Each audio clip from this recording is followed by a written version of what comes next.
Imagine stepping onto a ship frozen in time. A ship where whispers crawl through the air, shadows move when no one is there, and the past refuses to rest. The RMS Queen Mary, once a grand ocean liner, now holds secrets so chilling that even skeptics leave with trembling hands. Doors slam on their own, footsteps echo in empty halls, and some visitors never make it through the night. But what is it about this ship that makes even the bravest souls question reality? Why do so many say something is still lurking in the darkness? Stay with me, because what you're about to hear might just make you rethink what you believe about the dead. They say that history never truly fades. It lingers, whispering through the corridors, hiding in the shadows.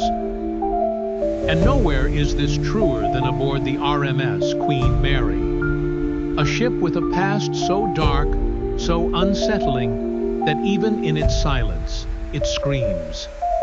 Once the grandest ocean liner to sail the Atlantic, the Queen Mary was a marvel of luxury and elegance.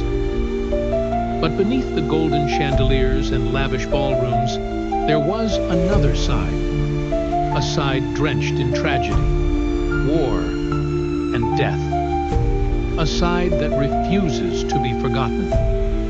When the Second World War erupted, the Queen Mary was no longer a ship of leisure. She was transformed into a war vessel, painted entirely in gray, earning her the ominous name, the Gray Ghost. She carried thousands of soldiers across the treacherous waters, a silent witness to the horrors of war. But war does not pass without leaving scars. And on this ship, some scars refused to heal. One of the most chilling stories is that of a young sailor, John Henry.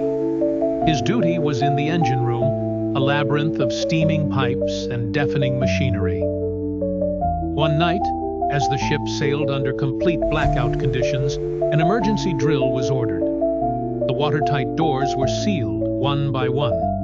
But when the all-clear was given, someone was missing. John Henry. His body was found crushed between door number 13, a door so heavy it could crush bone in an instant. It is said that his presence lingers in that very spot.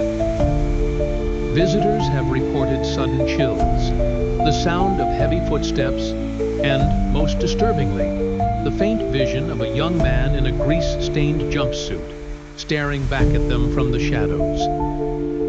But he is not alone, not even close. The first-class swimming pool, once a symbol of the ship's glamour, is now empty, yet far from abandoned. Guests and workers alike have reported hearing the faint sound of splashing water, laughter echoing through the tiled walls, and even wet footprints appearing mysteriously along the pool's edge. And then there's her, the woman in the 1930s swimsuit. She appears out of nowhere, watching, smiling, before vanishing into thin air. And then there's Cabin B340, a place so terrifying that it was permanently sealed off for decades. A place where even the bravest souls refuse to linger. The stories surrounding this cabin are endless. Guests waking up to their covers being violently ripped off, whispers slithering through the darkness, unseen hands pulling at their limbs. Some have fled in the middle of the night, refusing to step back inside.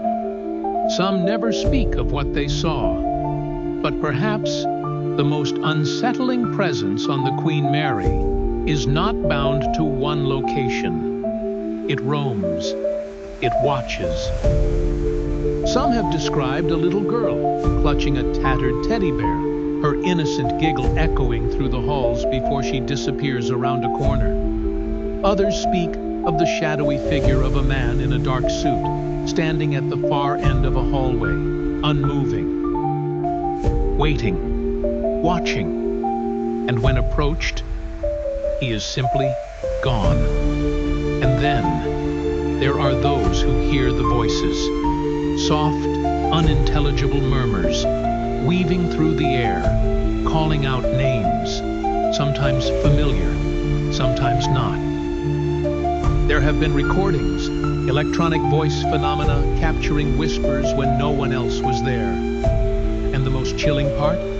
When asked, "Who are you?" a voice responded, clear as day, "I never left." The Queen Mary now rests in Long Beach, California. No longer a war vessel, no longer an ocean liner. But it is not empty. It is never empty. The echoes of the past refuse to be silenced. The shadows are never truly still.